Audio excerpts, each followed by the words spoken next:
na última semana, o Supremo Tribunal Federal formou maioria pela decisão de que empregadores não precisam apresentar uma justificativa formal para demitir funcionários, validando então o decreto de 1996 do então presidente Fernando Henrique Cardoso. Então, para comentarmos esse assunto, nós recebemos agora o advogado Cristiano Pena, especialista em Direito do Trabalho na Ferrarese e Freitas Advogados, a quem eu agradeço demais pela participação. Doutor, seja muito bem-vindo mais uma vez aqui à Jovem Pan News. Boa tarde, Daniel. O prazer é todo meu. Pois é, depois de mais de 25 anos, o STF então concluiu essa votação que autoriza as demissões sem justa causa no Brasil. A maioria dos ministros, então, validou aquele decreto do então presidente Fernando Henrique, que tinha retirado o Brasil dessa convenção da OIT. Como o senhor avaliou a decisão e, na prática, o que muda na vida do trabalhador? Essa decisão, sem sombra de dúvidas, ela traz benefício tanto para o empregador, com toda certeza, mas eu vejo que também para o empregado. Porque a nossa legislação brasileira, a Constituição de 88, ela já estabeleceu, alguns benefícios que prevê, por exemplo, multa de 40% do FGTS, além, claro, de aviso prévio indenizado, seguro-desemprego. Essa decisão, sem sombra de dúvidas, traz benefícios para o empregador e também para o empregado. Se essa decisão tivesse sido diferente, ela traria ainda mais burocracia e insegurança na hora da demissão. Mas acredito que essa decisão tenha sido acertada por parte do tribunal, pena que foi apertada, foi 6-5, poderia ter sido bem diferente. É normal uma decisão demorar mais de 25 anos? O que essas quase 3 décadas nos trazem de elementos para refletir sobre prioridades do judiciário? Quantas mudanças o país não sofreu em 25 anos, hein? Foi uma decisão tardia? Foi uma decisão tardia, mas talvez assim, essa decisão ela começou ainda no 98, se não me engano, com os primeiros votos. A composição do STF era totalmente diferente.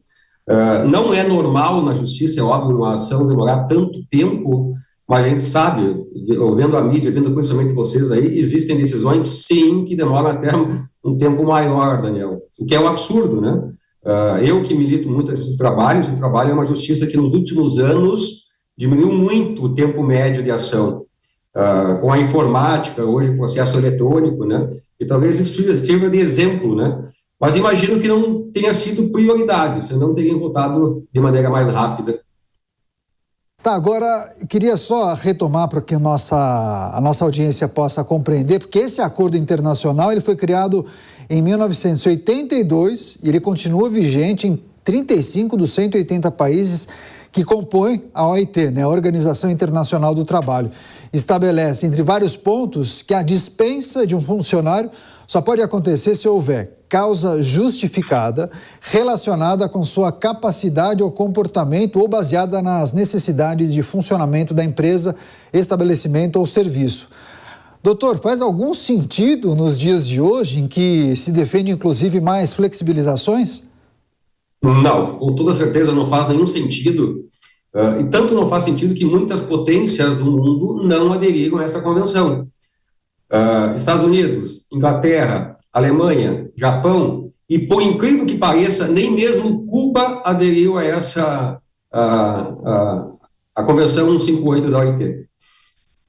Agora, eu achei curioso que o senhor disse que o nosso arcabouço legal no que tange as relações de trabalho, ele já abarcaria uma série de elementos para proteger o trabalhador, inclusive o senhor usou como exemplo justamente a indenização com a multa de 40% sobre o valor do fundo de garantia. Muitos empresários e empregadores não concordam com esse dispositivo e defendem uma flexibilização maior, inclusive, eu me lembro, a época da mini-reforma trabalhista realizada na gestão de Michel Temer, houve muitas discussões em relação a isso. Particularmente, o senhor entende que seria benéfico para o país uma revisão das regras trabalhistas, pensando inclusive mais no empregador do que no empregado, ou o senhor entende que a segurança para o empregado ele parece fundamental, ainda mais em um país pobre como o Brasil?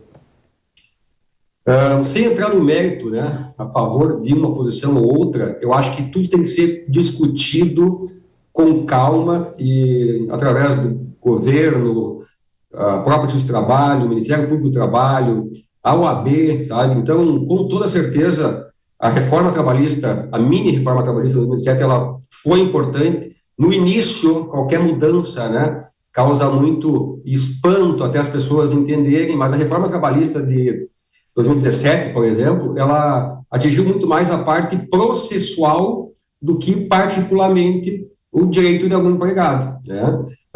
Eu defendo sempre uma discussão com órgãos especializados. O Ministério Público do Trabalho, o Justiça do Trabalho faz um trabalho louvável pelo volume de ações que ele tem, e se essa OIT fosse aprovada no país, traria ainda mais uma avalanche de ações trabalhistas, com toda certeza.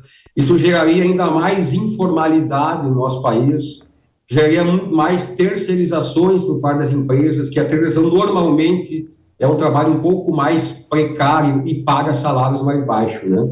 Então, essa decisão foi acertada dessa vez. Agora, doutor, para finalizar, queria que o senhor nos trouxesse talvez exemplos em relação a essa decisão que foi tomada pelo STF e durante todo esse período, mais de 2 décadas, quase 3 décadas, até a decisão final do Supremo Tribunal Federal, houve algum tipo de caso, algum tipo de dúvida em relação aos procedimentos de cortes inferiores acerca desse entendimento? Houve algum tipo de dúvida em relação de que maneira o juiz deveria tomar a decisão, já que não havia uma consolidação por parte do Supremo Tribunal Federal?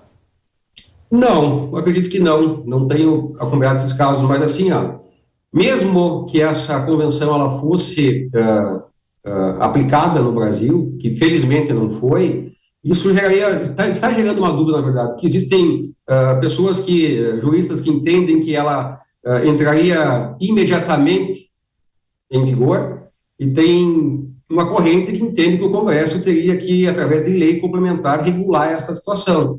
Então, com toda certeza, ia causar uma insegurança jurídica muito grande.